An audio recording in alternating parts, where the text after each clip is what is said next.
guys, welcome back to the channel. Today in this video I'm going to be talking about 5 lessons that probably the school didn't teach you, but you would require those skills instantly when you enter the real and actual world. In schools, generally they teach from 1st to 10th grade general subjects like maths, English, science, drawing or art. And when you enter 11th, you pick your streams. You are bifurcated based on the streams that you choose. That is science, commerce or humanities. But I think these 5 lessons, irrespective of the stream that you have chosen, should be taught to students that could act as a pivotal skill to know or learn in the real world.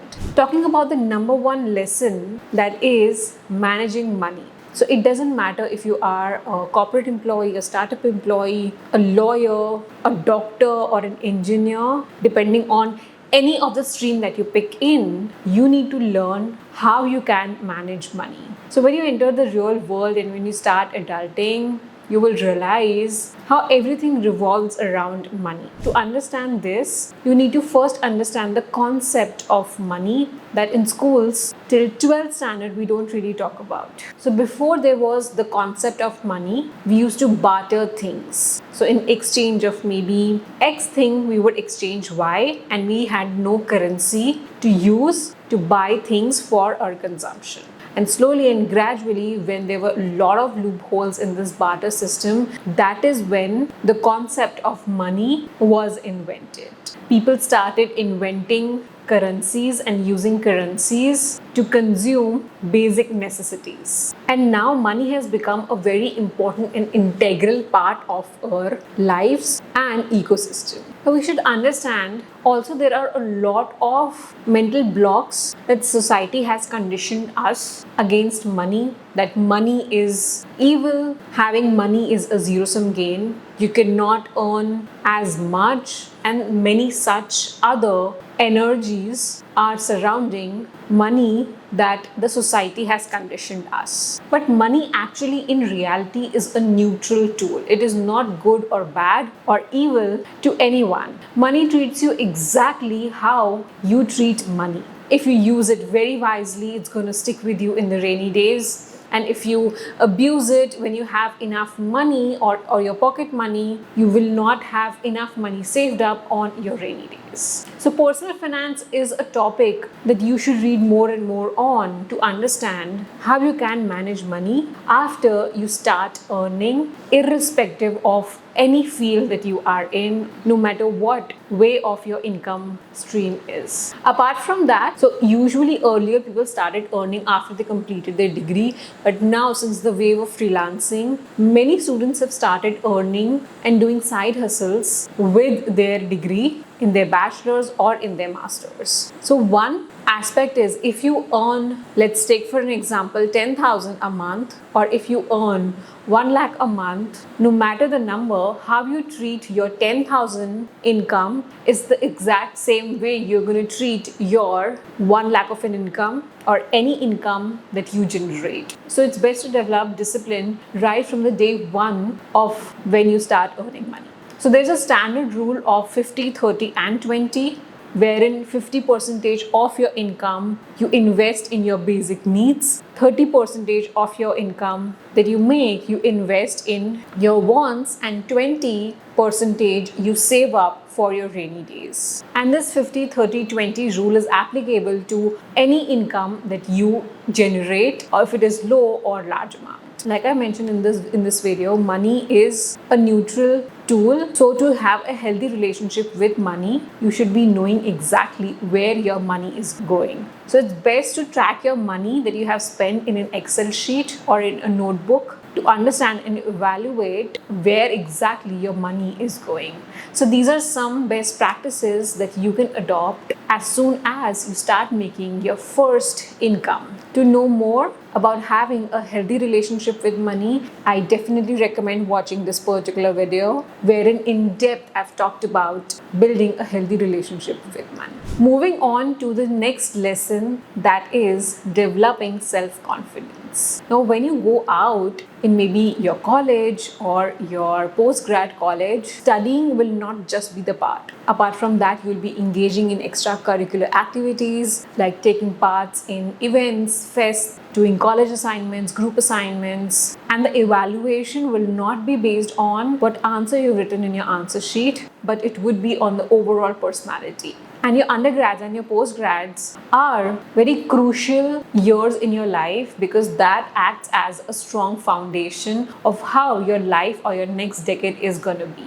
So developing networks, trying out different things, working on projects can help you bag internships and get experience of the real world and make you a good resume that can be useful when you actually go out in the job market. Or you can do projects that can actually materialize into full-blown businesses after your college ends. So to do all of this, self-confidence is something which is the main foundation. And here are 4 buckets that you can fill in order to develop that self-confidence. Number 1 is physical. Work on looking your best self. I'm not talking about having the most fashionable accessories or clothes or things, but just looking your best self. Google up what's your body type and what kind of clothes look good. You can also experiment with understanding your undertone and wearing colors that best complement your undertone,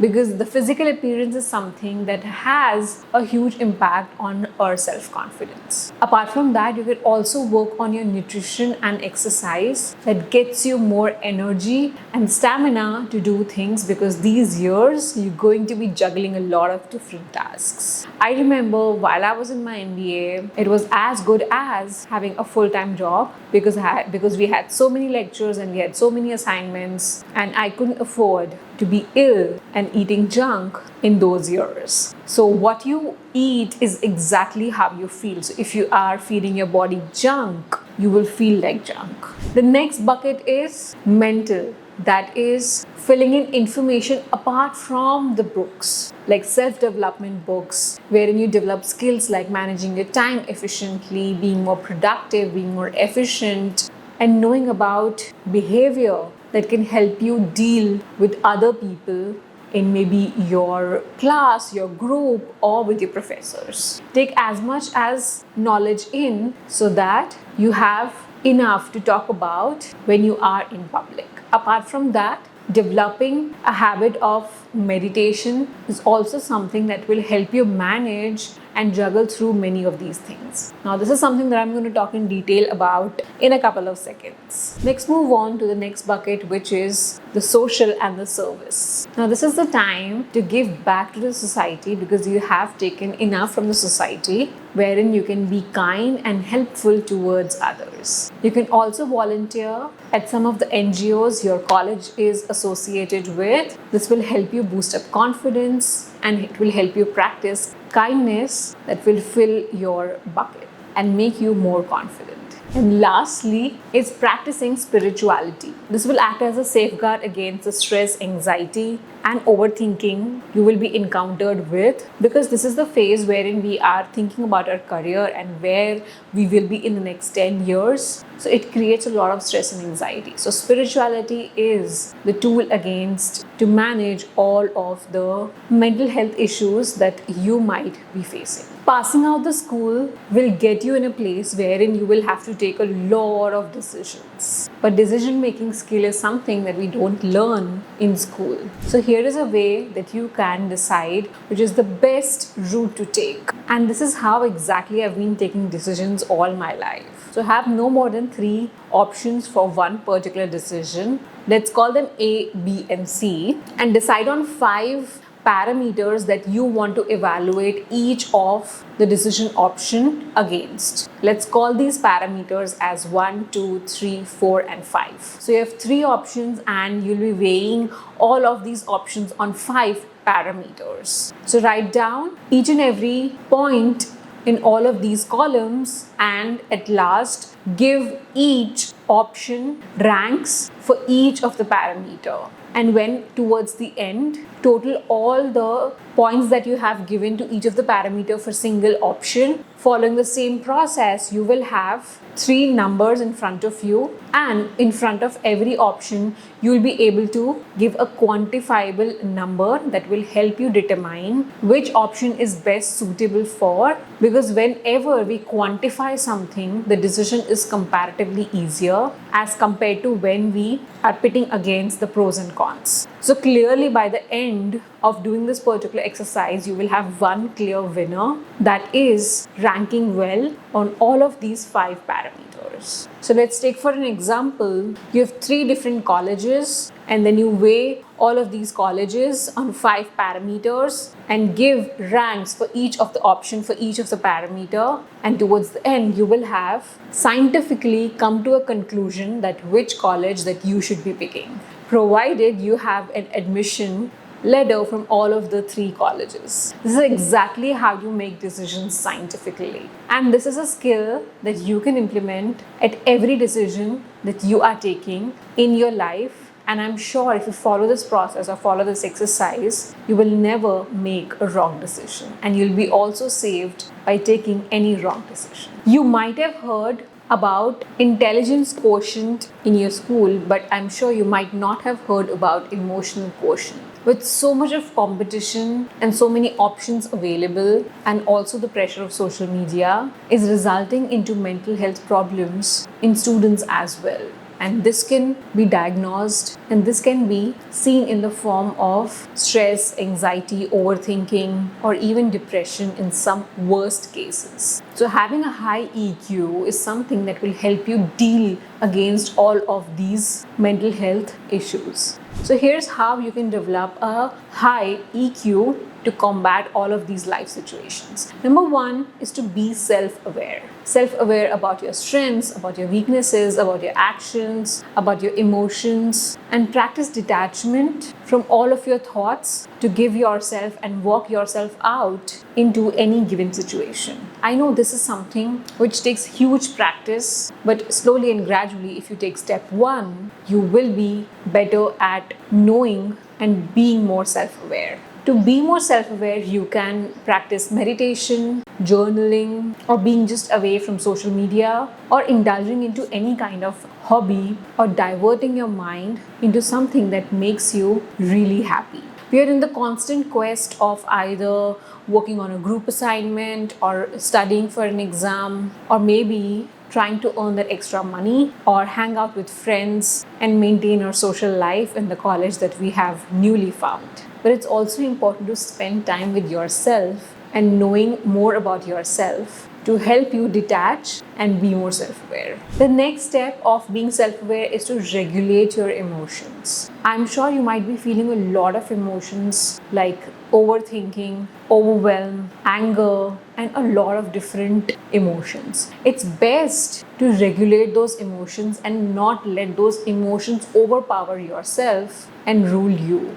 You are the master of emotions and not emotions are the master of yourself. So make sure that you practice self-awareness and regulate your emotions on a regular basis in the situations, and practice meditation, yoga, or some kind of physical activity that will help you regulate your emotions. I'm sure you will be feeling the pressure of competition from a lot of different places, but I want to tell you that the only competition that you have is yourself. You need to be better version of yourself today than you were yesterday. No other person is your competition, just you are your competition. Keep this thing in mind to develop a high EQ. This will help you develop empathy towards others and also help you with having higher EQ. The last lesson is developing leadership skills. Leadership skill is the most important skill that you will be needing when you enter the real world and start working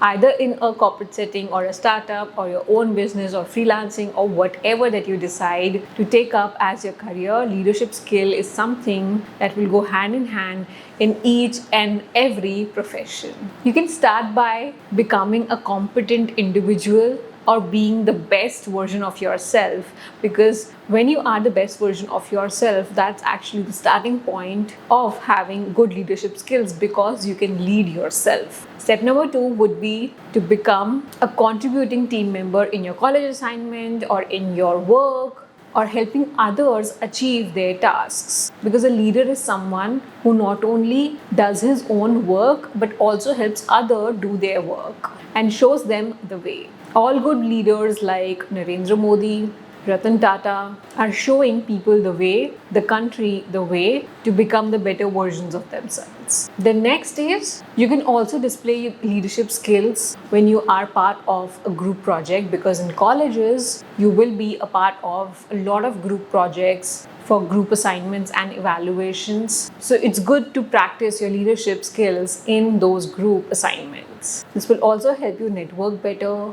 and also develop hands-on skills to manage people at a very young age. Read up more about all of these lessons online. There are plenty of books that you can read on all of these topics to fill in information and know more about all of these aspects. So these were the 5 lessons that I wanted to talk about that probably your school didn't teach you, and but you would require as you enter real world, and all of these skills and lessons would be very handy. So yeah, that was it for this video, guys. Thank you so much for watching this video till the very end, and I will see you with another video very soon. Till then, bye bye.